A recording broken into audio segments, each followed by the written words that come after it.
nag-request sa atin na bigyan daw natin ng update itong si Meso Apps kung makaka-cash out daw ba or hindi.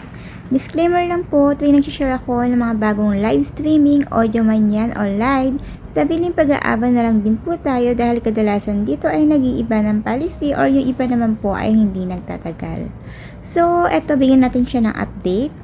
So, ayan, try natin mag-cash out. So, sabi dito, para maka-cash out ka, dapat naka 100k ka. So, naka-reach na tayo na 100k na points. So, mag-try na tayo mag-cash out. So, ayan na po siya, 100k. So, try natin tong withdraw. Click natin tong si withdraw. And then, ilagay natin yung ating GCash. Ano bang available dito? So, Philippines, kung saan bansa ka, syempre, yun ang ilagay mo. For example, Philippines. So, pinayin na natin yung GCash natin. So, okay na yan, GCash. So, yung mga available dito sa Philippines is USDT, Binance, GCash, and so on. Ayan, USDT. So, okay na. Lagay na natin yung GCash. And then, lagay natin yung sabi dito, enter a multiple of 100,000.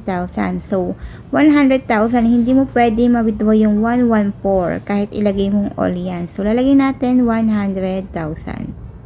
So, nailagay na natin tong 100,000. So, equivalent niya kasi is 10,000 equivalent sa $1. So, click natin tong withdraw.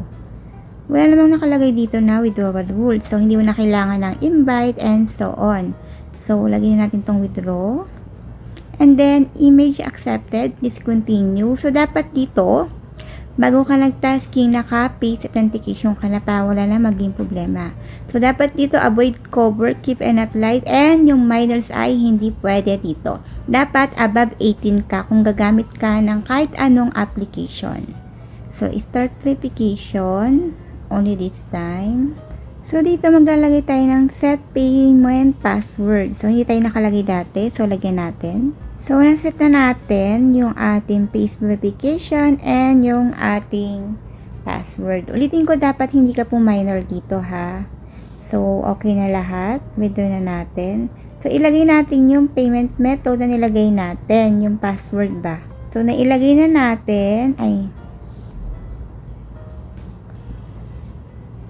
Nalagay na natin yung ating withdrawal.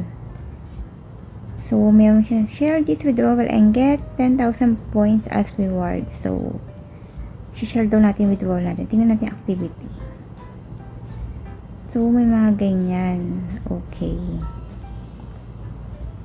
So, babalitaan ko kayo once na dumating na ang ating cash out. So, nag-try tayo mag-withdraw nitong August 6. Around 3:49 AM. Ayan. So, GCash yung ginamit natin. So, balikan ko kayo once dumating ang ating withdrawal. By the way, meron po tayong monthly pasasalamat. Andito po sa ating screen at nasa ating FB page. Pakisunod na lang po para hindi maging invalid ang inyong pagsali. Nag-try tayo mag-cash out. So, punta tayo sa ating withdraw. Then, punta tayo sa details. Ayan yung cash out natin. Nag-try tayo kaninang August 6, 3:49. So, success ang nakalagay. So, ito yung darating. Once na dumating na ang inyong cash out, may ma-receive kayong message kay system. Ayan. Withdrawal received. Ayan po siya. So, legit naman po itong si Meso App. Ayan. Dumating po ang ating cash out.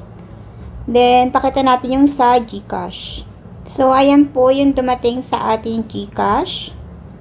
577. So, hindi po ako active dito kay Meso App. Kung gusto niyo pong sumali, nandito po sa pin comment yung agency or kung gusto niyo mag-create ng agency, then pasok po kayo sa WhatsApp GC natin para maging updated kayo sa mga updated na apps ngayon. So, ayun. Kung hindi pa kayo nakasubscribe, subscribe na din po kayo.